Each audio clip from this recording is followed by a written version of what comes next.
happy Thursday. I'm here today with a pretty fun recommendations video. I'm recommending some short books for you today. I know so many books out there are so long, you might feel like you don't have time for them, and it's just kind of fun when you have a bunch of short books and you could get through so many in the time it would take you to read one like super long one.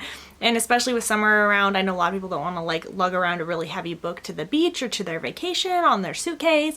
They're heavy, but I thought I'd recommend some short books for you guys today. These books are all under 350 pages. I have books from all genres. I have books that are way shorter than 350 pages, but they all are in relatively short form. So I have a couple historical fiction, science fiction, dystopian. I only have one dystopian. I even have two nonfiction, which is really surprising for me. I have some contemporary, fantasy, of course. I've got everything. So I'm going to go through these by genre, and then within the genre I'm going to do shortest to longest just to help you guys out in case you only like to read a particular genre, then you know you could just skip past the ones that you don't enjoy. So starting with contemporary, I'm going to show you guys the shortest book of all of these, and that is Almost Midnight by Rainbow Rowell and Simone Blocker. And this is the tiniest little book. Look at how small it is. It's so stinking cute. It has two short stories in it, and it's 127 pages. It also has really cute illustrations like you can see here. Super adorable. The two short stories in this book I really enjoyed. One of them is about a girl who's waiting out in line for the new Star Wars movie, and so it's kind of fandom based, and she ends up talking to the guy next to her in line. The other story is about New Year's Day, and it follows the same couple over several years, all on New Year's Eve. I really enjoyed both of the stories in this book. I gave this one 4.5 stars. They're both really short, so be prepared for that, but they're so cute. I enjoyed both of them, and it was a breeze to get through because it's such a small little book. Even though it's 127 pages, I mean, it's like half the text of a normal book. Then I have Forgive Me, Leonard Peacock by Matthew Quick, and this book is 273 pages long. This is following a boy who is considering killing his best friend, and it's a very hard-hitting contemporary book. It's definitely a very deep dive into the main character's mind, but I loved this book so much, and it definitely made me want to explore more of Matthew Quick's work. It was definitely just very well written and well done, and I just really appreciated how the whole thing played out. Definitely one I would recommend. Obviously it's in a recommendations video, but just know it is a very hard-hitting book. It's not anything light and fluffy. Then for something a little bit more fun, that is North of Happy by Adi Al-Said. I just read this book recently and absolutely loved it. It is 296 pages long, and it is so much fun. It does have serious elements to it. The main character's brother did just get murdered, and it's following now him as it's been a little while after that, and he's recovering, but he still is grieving for the loss of his brother. But he's also exploring his passion for culinary arts, and he just loves to cook, and it's having his relationship with a new girl at the restaurant that he started working at. And I just loved this book. If you are a fan of Chopped, I would highly recommend picking this one up.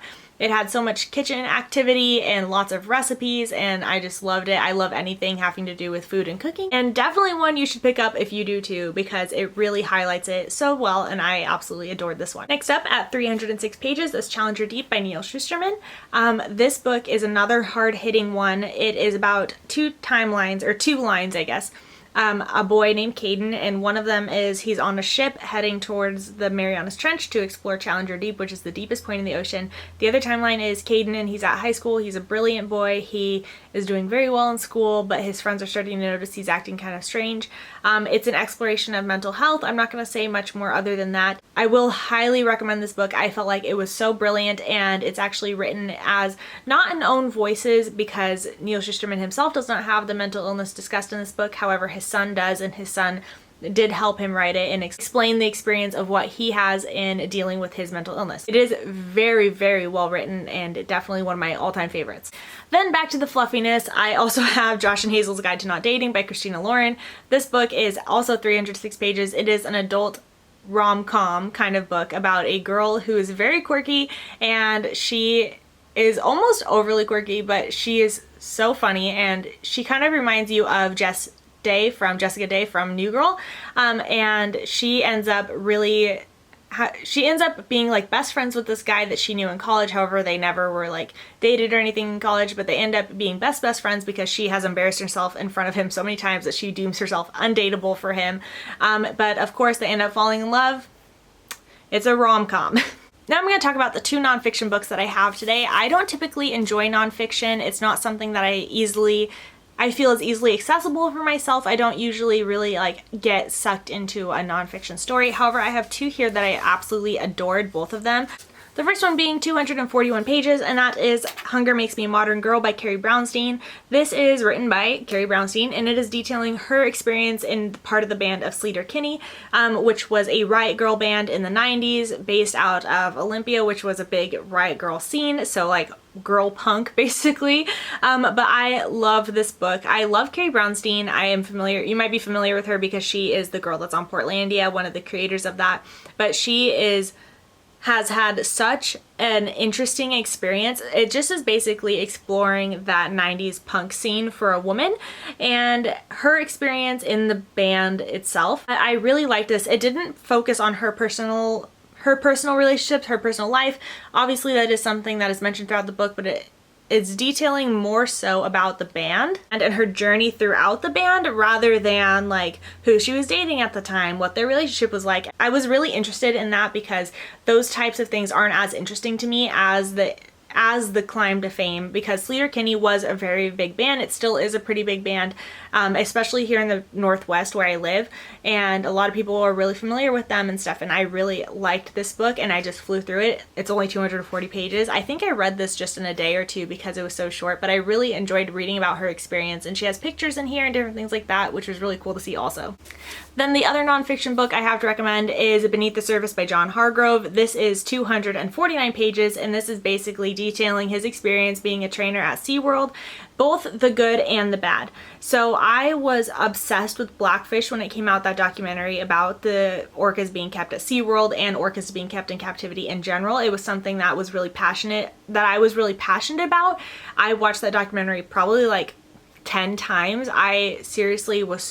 It made me cry every time. I was so invested in the story, and I picked up this book, and John Hargrove is actually featured in Blackfish. He's been interviewed in that documentary a few times. But this is really his experience, and I really appreciated this book even more than I enjoyed Blackfish because it doesn't just only focus on the bad. So Blackfish is very a negative documentary. However, this book, while it is showing that there are major things that need to be improved in the experience at SeaWorld, it also shows the positive things in the relationship that the trainers had with their animals that they trained. And I really enjoyed that, how it was very, it wasn't one-sided, basically, is what I appreciated. He does recognize that there are things that are wrong about the way that the animals are kept in SeaWorld, and he acknowledges those and details the actual problems that they had, but he also shows, you know, the amazing parts of having a relationship with such an amazing animal like the orcas are. So if you were also obsessed with Blackfish when it came out, I definitely recommend this one. It also is a breeze to fly through because it's just so short. So definitely one you should pick up. Now more into like a historical fiction kind of vibe. The first one is Vengeance Road by Erin Bowman. This book is 318 pages long and I adored it. I was so obsessed with this book when it came out. It's a Wild West book, obviously, and it's about a girl who's on a revenge quest, and she ends up meeting up with a boy and they have the cutest romance together. It's like such a sweet little romance between them two, and I love it. It's so stinking cute. But I adored this book. It's one of my favorites. I also really enjoyed the second one, Retribution Rails. It's more of a companion than it is a direct sequel, but still I really enjoyed it. I enjoyed this one. I definitely have loved Erin Bowman's books so far, and I hope that she writes more in this kind of genre because she wrote dystopian before. I don't know what other books she wrote, but I did start reading her Taken dystopian series, but I hope she writes more of this kind, and I really enjoyed the whole Wild West type atmosphere. Then I have a recent read, and that is Blood and Sand by C.V. Wick, which is 308 pages long. This is a gender-bent retelling of Spartacus. This was a big surprise for me. I know I talked about it in my May wrap-up, but I was not expecting to enjoy this book as much as I did. I knew I was gonna like it, kind of. I thought it was gonna be like a 3-star book, but it ended up being like more than a 4-star. I really liked it, and also another good romance in this book. I love the main love interest, but it really follows a lot of the Roman history about the gladiators and different things like that. Definitely one I'd recommend picking up. I know a lot of people have been sleeping on this one, but it's really, really good. I can't wait for the sequel to come out either. Then moving on to fantasy, I have a whole series, and that is the Wayward Children series. These are the only two that I've read so far, but I definitely recommend them. This one I wouldn't recommend as much as I would this one, but you have to read this one before you can read this one. So this is the first one, and in case you don't know, the Wayward Children series, the first one being Every Heart a Doorway by Seanan McGuire. This is a short story series. This first one being 170 pages long. It's about children who end up being transported to different portal fairy lands. So some of them are like an Alice in Wonderland type thing. Some of them are like a Frankenstein type thing. They're all different experiences. But when they suddenly get brought back into the real normal world, they don't know how to cope with it basically because they have lived in these portal worlds for sometimes years. They get transported and pulled back into the regular life that they led before. And sometimes it's only been a day that's passed, sometimes it's been a year, sometimes it's been an hour. So they might have lived for 10 years in this other world and then come back here and it's only been an hour. And they don't know how to be in a real life situation now. And so their parents think they're crazy. They don't believe them. They send them to the school for other kids who have all had the same portal world experience. This book is following that school, so it's in the normal world, and it's following the different children who are in that school as they are trying to recover and get adjusted back to daily life. So this one I didn't love as much as this one, because this one actually is a prequel novel to the previous one, and it's following two of the characters as they get pulled into that world that they were in, and it's a gothic, like a very classic literature gothic world with Frankenstein-esque qualities, and I just loved this book. It's definitely going to be on my favorites of the year. I just was obsessed with it, and so if you just have to read this one to get to this one, I definitely would recommend it because I love this one and I can't wait to continue on with the series. Then I have one that has a little bit of mixed reviews, and that is An Enchantment of Ravens by Margaret Rogerson. This book is a very short, it's 297 pages, very short fantasy book, and a lot of people did not like it. However, I adored it. I will say going into this is a very short fantasy, which means you're not going to get a lot of world building. It's a standalone. You're not going to have a lot of stuff. It's very heavy romance centered as well. So if you're open to the idea of a very short fantasy, a snippet of a fantasy world with a lot of romance, pick this book up. It reminds me a lot of a Studio Ghibli movie. I feel like this would be so gorgeous adapted into that kind of style of movie.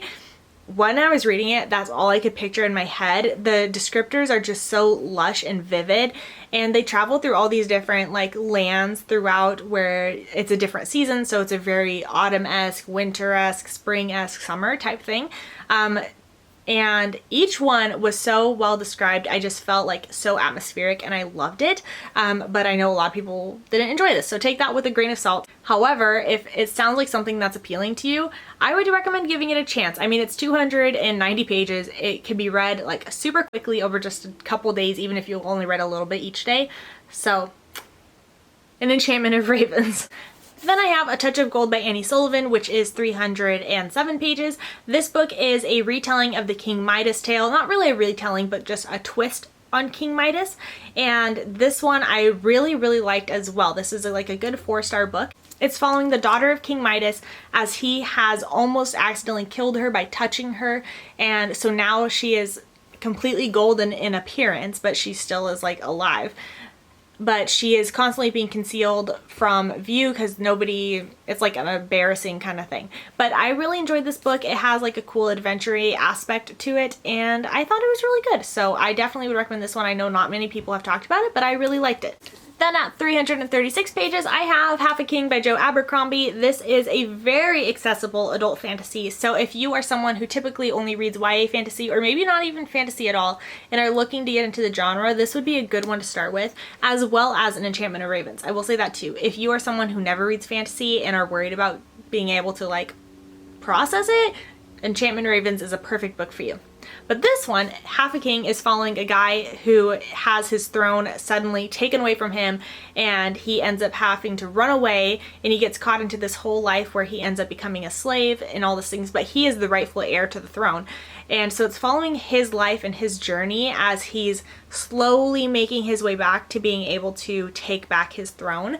And I just love this. And he does have a like a disabled hand, like a withered hand, and because of that people consider him to be only half a king because he can't be, they say he can't be a warrior or something because he has this withered hand, but he constantly is defying the odds. And I loved this book, and it's a super fast read, definitely a great adult fantasy book because a lot of times adult fantasy books are super long, so this is a really accessible one.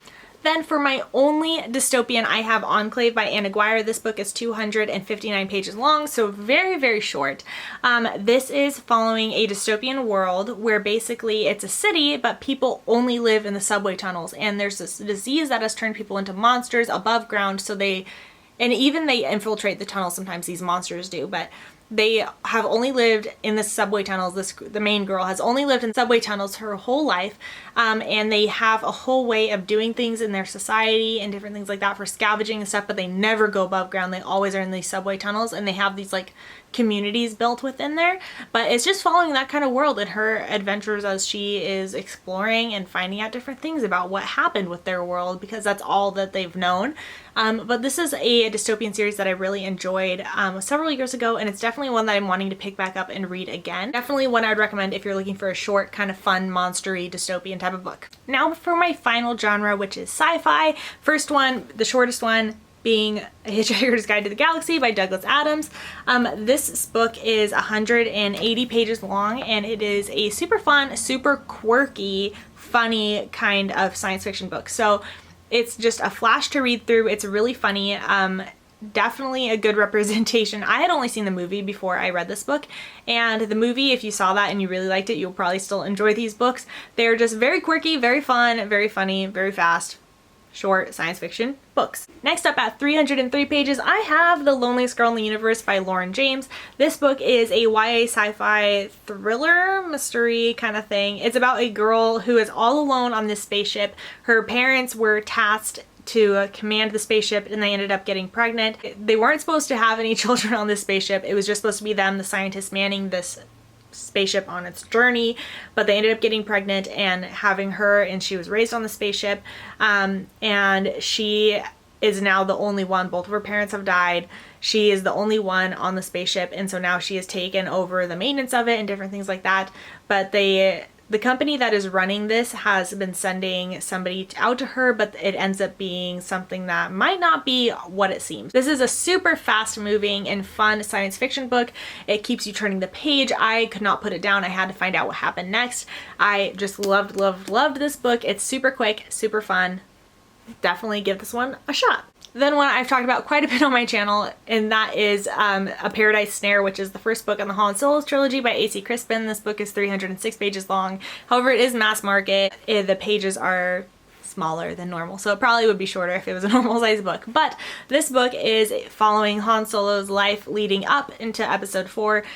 So think if the movie Solo, but a different storyline. And I loved this book so much. I wish this one was the storyline of Solo. I did not like that book, but I have loved the Han Solo trilogy. I have completed it. I did not love the third one as much as the first two, but this one and the second one I really loved. And if you are a Star Wars fan who loves Han Solo, definitely pick this one up. So I hope you guys got some good short book recommendations from me today. I really enjoyed filming this video and talking about short books. I love reading a short book. I love long books too. However, every once in a while it's good to switch things up and just get a speedy read so you could just flip through it really quick and move on to something new. I hope you guys enjoyed this video. Let me know down below what your favorite short book is, and thank you guys so much for watching. I'll see you guys in the next one. Bye!